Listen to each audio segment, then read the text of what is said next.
तो कैसे हो दोस्तों। तो देखिए, अभी मैंने एक वीडियो बनाया था शिक्षक भर्ती को लेकर, जो भी अपडेट आई थी उस अपडेट पर अभी एक मैंने पीडीएफ उसका शेयर की थी। उस पीडीएफ में ये बताया गया था, पहला पॉइंट किस कैंडिडेट को समझ में नहीं आ रहा था, कमेंट किए थे। तो उसमें सिंपल सी बात है कि अगर आपको पहले से डीपीआई की तरफ से या फिर ट्राइबल की तरफ से अगर आपको नियुक्ति पत्र जारी किए जा चुके हैं, तो अब आपको यहाँ पर साला चयन का मौका नहीं दिया जाएगा। सिंपल सी बात है। कहने का मतलब, जिनकी नियुक्ति हो चुकी है उनका नाम अब रिपीट नहीं होंगे। उनको पूरी तरह से विभाग ने नाम रिपीटेशन पूरी तरह से लगभग हटा ही दिया है। अब क्या है कि यहाँ पर देखिए, अब एक लिस्ट और जारी की है जिसमें जो कैंडिडेट को रिजेक्ट किया गया है उनकी लिस्ट, बहुत ज़्यादा कैंडिडेट रिजेक्ट हुए दोस्तों। देखिए, करीबन 200 के लगभग कैंडिडेट रिजेक्ट हुए हैं और उनके रीज़न भी यहाँ पर दिए गए हैं 189। जैसे कि अगर आप उठाओगे, ज़्यादातर दोस्तों कैंडिडेट अपनी डिग्री के कारण ही ज़्यादातर कैंडिडेट क्या हुए, रिजेक्ट हुए। जैसे कि आप देख सकते हो कि ये कैंडिडेट हुआ है सविषय में अर्जित करना।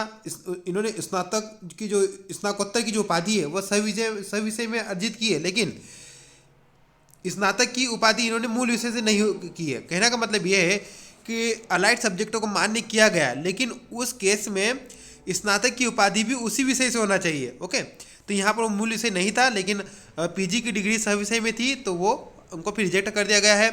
फिर एक और यहाँ पर पॉइंट देख लीजिए, एक इस पॉइंट के रिजेक्ट किया गया है कि स्नातकोत्तर की उपाधि 33 श्रेणी में अर्जित 33 श्रेणी वालों को भी रिजेक्ट किया गया है। फिर दूसरा ये है कि इस व्यवसायिक या शिक्षण योग्यता की तिथि, विज्ञापन तिथि दिनांक 29/9/22 तक अर्जित नहीं की, इन्होंने अर्जित नहीं की 29/9/22 तक, तो इनको भी यहाँ पर रिजेक्ट कर दिया गया है।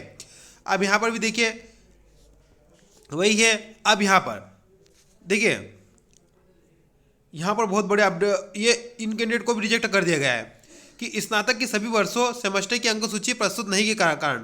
मतलब कि दोस्तों, अगर आपने अपने स्नातक के सभी वर्षों या सेमेस्टर की अंक सूची प्रस्तुत नहीं की, तो उनको भी यहाँ पर रिजेक्ट कर दिया गया है। बहुत सारे कैंडिडेट्स हैं जो अपनी मार्कशीट संभाल के नहीं रखे हैं, तो उन्हें बाद में पता भी नहीं था कि ऐसा होगा और उन्हें भी रिजेक्ट कर दिया है। अब यहाँ पर देखिए, अन्य राज्य का जाति प्रमाण पत्र होने पर भी और अनारक्षित प्रवर्ग में थे तो 90 से कम अंक होते हैं उनके, तो उनको भी रिजेक्ट कर दिया गया है ना। अब यहाँ पर देखिए, डबल डिग्री को अलाउ किया गया है, लेकिन एक ही सत्र में अगर नियमित रूप से आपने डबल डिग्री की है तो उन कैंडिडेट को भी रिजेक्ट कर दिया गया है। दूसरा, ईडब्ल्यूएस का सक्षम प्राधिकारी द्वारा जारी प्रमाण पत्र प्रस्तुत नहीं कर पाना, ईडब्ल्यूएस का इन्होंने सर्टिफिकेट नहीं दिया इस कारण, है ना। ये देखिए, एक और, स्नातक की अंक सूची संबंधित विश्वविद्यालय से जारी नहीं हुई है, अतः अंक सूची फर्जी होने से अमान्य। देखिए, फर्जी कैंडिडेट को भी यहाँ पर रिजेक्ट कर दिया गया है, मतलब इन्होंने आपके डॉक्यूमेंट्स अच्छी तरह से चेक किए हैं तभी जाके ऐसा हुआ है ना। तो ये नियमित डिग्री के रूप में दो डिग्रियाँ नियमित छात्र के रूप में प्राप्त की है। उसके बाद यही है, सेम है, ये भी हम पढ़ चुके हैं, है ना। अन्य राज्य का जाति प्रमाण पत्र, इसके कारण अब यहाँ पर देखिए कि अति शिक्षक अनुभव प्रमाण पत्र प्रस्तुत न करने से आयु छूट की पात्रता नहीं एवं आयु अधिक होने से अमान्य। तो अति शिक्षक अनुभव प्रमाण पत्र इन्होंने प्रस्तुत नहीं किया तो इनको आयु की छूट नहीं मिली, आयु में छूट नहीं मिली, और फिर आयु इनकी अधिक हो गई, तो यहाँ पर भी इनको अमान्य कर दिया गया है ना। यहाँ पर भी वही है, फिर वही है ना। फिर वही एक स्नातकोत्तर की उपाधि अगर आपने निर्धारित विषय में प्राप्त नहीं की, ये कौन सा सब्जेक्ट है, ये है आपका बायोलॉजी। इन्होंने बायोलॉजी से अप्लाई किया होगा और अपने निर्धारित विषय में इन्होंने स्नातकोत्तर की उपाधि प्राप्त नहीं की है। अन्य राज्य आयु अधिक होने के कारण भी रिजेक्ट कर दिया गया है ना। उसके बाद अगर हम देख रहे 33 श्रेणी के कारण रिजेक्ट कर दिया गया है अगर, है ना। अब यहाँ देखिए, पूर्व से नियुक्ति, यहाँ पर कैंडिडेट के पूर्व में नियुक्ति हो चुकी है, इसलिए इनको अमान्य कर दिया गया है ना। अब यहाँ पर देख सकते हो सभी वही रीजन है, कुछ 4-5 रीजन है मेन, है ना। तो वो मेन रीजन यहाँ पर हमने देख लिए है। बाकी इसमें और कोई नया, हाँ आप देखिए, एक दोस्तों ये 26 जनवरी 2001 के बाद तीसरे बच्चों को का जन्म होने से अमान्य, मतलब कि अगर आपका 26 जनवरी 2001 के बाद तीसरा बच्चा हुआ है तो आपको भी अमान्य घोषित कर दिया जाएगा। तो ये भी एक नया मतलब रूल तो था, लेकिन इस रूल से पहली बार मैं देख रहा हूँ किसी को रिजेक्ट किया गया है ना। तो यहाँ पर आप देख लेते हो और देख लेते हैं हम।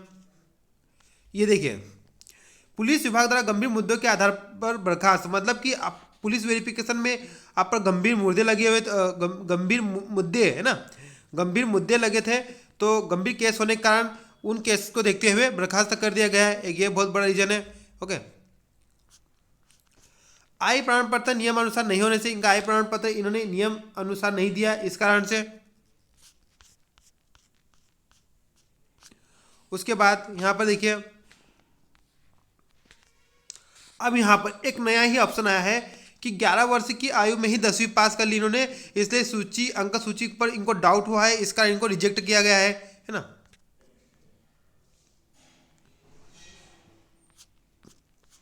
उसके बाद अगर हम देखेंगे दोस्तों तो यहाँ पर कुछ देखिए, कुछ तो हमें पता था कि इन नियमों से होंगे रिजेक्ट, लेकिन कुछ नियम ऐसे आ गए हमारे साथ रिजेक्शन के जो रीजन थे वो, जैसे कि फर्जी आपके मार्कशीट होने के कारण, दूसरी बात अपने तीसरे बच्चे का जो जन्म हुआ वो जनवरी 2001 के बाद। अब यहाँ पर देखिए ये फर्जी डिग्री है ना, कि जिस संस्थान से इन्होंने बीएड की है वो एनसीटीई से मान्यता प्राप्त नहीं है, इस कारण भी इनको रिजेक्ट कर दिया गया है ना। ये देखिए ये एक ये वाली, तो इस तरह से दोस्तों यहाँ पर बहुत सारी रीजन है जिनको रिजेक्ट किया गया है। तो ये रीजन आप भी देख चुके होंगे। तो आने वाले टाइम में भी वर्ग 2 में भी इन कैंडिडेट के ऐसे ही नियम के कारण रिजेक्ट होंगे और पता चलेगा जब उसकी लिस्ट आएगी। तो मिलते हैं नेक्स्ट वीडियो में, तब तक के लिए जय भारत।